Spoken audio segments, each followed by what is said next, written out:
বিগত 10 বছর পর বড় পরিবর্তন আসছে বেতন কাঠামোতে। কপাল খুলতে যাচ্ছে সরকারি চাকরিজীবীদের, বেতন হতে পারে দ্বিগুণ। বিস্তারিত ভিডিওতে।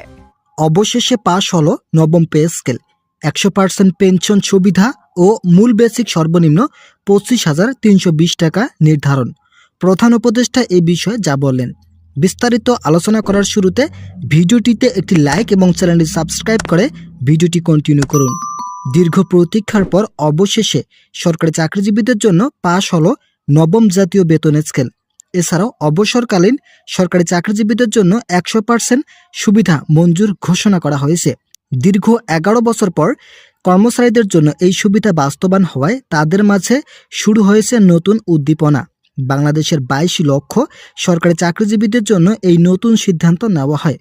প্রধান উপদেষ্টা বলেন, আমরা দীর্ঘ 1 বছর থেকে বেতন বৃদ্ধির জন্য কাজ করেছি। অবশেষে গত 8 তারিখের বৈঠক আমাদের বেতন বৃদ্ধির চূড়ান্ত সীমারেখায় পৌঁছাতে সাহায্য করছে। ইতিমধ্যে পে কমিশনের চেয়ারম্যান সাবেক অর্থ সচিব জাকির আহমেদ খানকে নির্দেশ দেওয়া হয়েছে আগামী রবিবারের বৈঠকে রিপোর্ট প্রদান করার জন্য।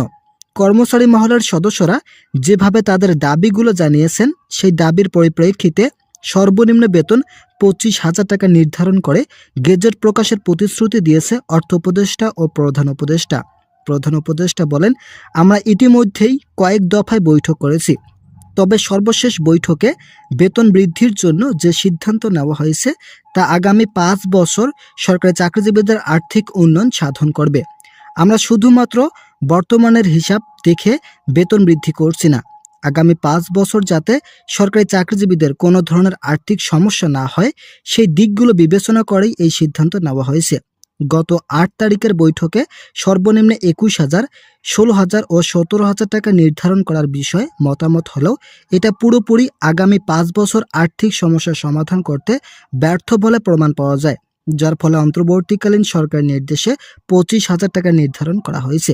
তো বন্ধুরা, যারা এখন পর্যন্ত চ্যানেলটি সাবস্ক্রাইব করেননি তারা অবশ্যই সাবস্ক্রাইব করুন। সর্বনিম্ন মূল বেসিক 25,320 টাকা নির্ধারণ করা হলে কর্মচারীদের দীর্ঘদিনের সমস্যার সমাধান ঘটবে বলে ইতিবাচক তথ্য দিয়েছে অর্থ উপদেষ্টা। এরই মধ্যে অর্থবিদরা বলেন, আমরা বেতন বৃদ্ধির বিষয় নিয়ে দীর্ঘদিন থেকে কাজ করেছি। আমাদের মনে হয়েছে বেতন 35,000 টাকা যুক্তিযুক্ত নয়। কর্মচারীরা দাবি করলেও এই বেতন দেওয়া হলে দেশের মধ্যে অস্থিরতা সৃষ্টি হতে পারে, যার ফলে 25,000 টাকা নির্ধারণ করায় বাংলাদেশের 22 লক্ষ সরকারি চাকরিজীবীদের আর্থিক সমতা বজায় থাকবে। আমরা চাই সরকারি চাকরিজীবীরা অর্থনৈতিকভাবে স্বাবলম্বী হোক। যেহেতু কর্মচারীরা দীর্ঘ 11 বছর থেকে বিভিন্ন ধরনের বৈষম্যের শিকার, তাই তাদের সকল ধরনের বৈষম্য থেকে দূর করতে হলে অবশ্যই গ্রেড সংখ্যা পরিবর্তন সহ বেতন সর্বনিম্ন 25,320 টাকা নির্ধারণ করা যুক্তিযুক্ত। এরই মধ্যে পে কমিশনের একজন ঊর্ধ্বতন কর্মকর্তা নাম প্রকাশ না করার শর্তে বলেন, বেতন বৃদ্ধির বিষয়টি একটু জটিল, তবে কাজের অগ্রগতি হয়েছে অনেক।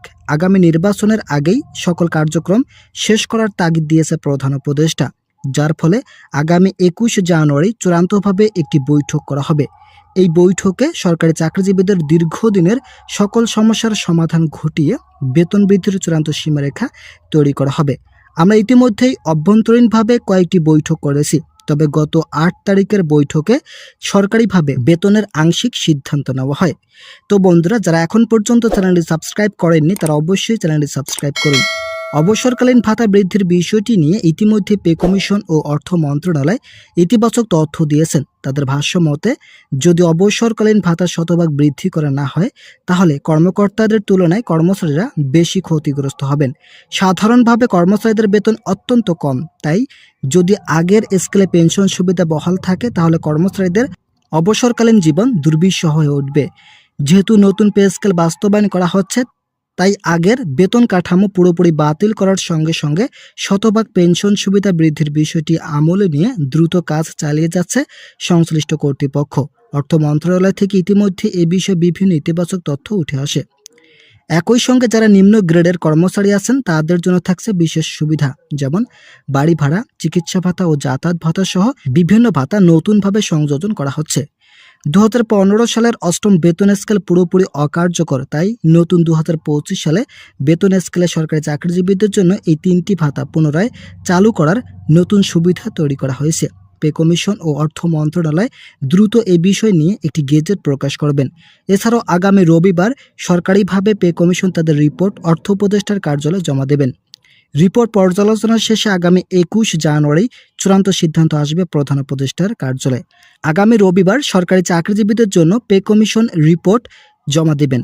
এরপর সেই রিপোর্ট অনুযায়ী আগামী 21 জানুয়ারি সরকারি চাকরিজীবীদের জন্য থাকছে নতুন গেজেট। ইতিমধ্যেই এই বিষয়ে প্রধান উপদেষ্টা ইতিবাচক তথ্য দিয়েছেন এবং আগামী রবিবার বৈঠকের জন্য ডেকেছেন। তো ইতিমধ্যে এই বিষয়ে নতুন একটি প্রতিবেদন প্রকাশিত হয়েছে। আজকের এই ভিডিওটিতে আমি এই বিষয়ে বিস্তারিত আলোচনা করলাম। আশা করি ভিডিওটি থেকে অনেক উপকার পেয়েছেন। যদি উপকার পেয়ে থাকেন তাহলে অবশ্যই আমাদের এই চ্যানেলটি সাবস্ক্রাইব করে পাশে থাকা বেল আইকনটি অল করে দিন।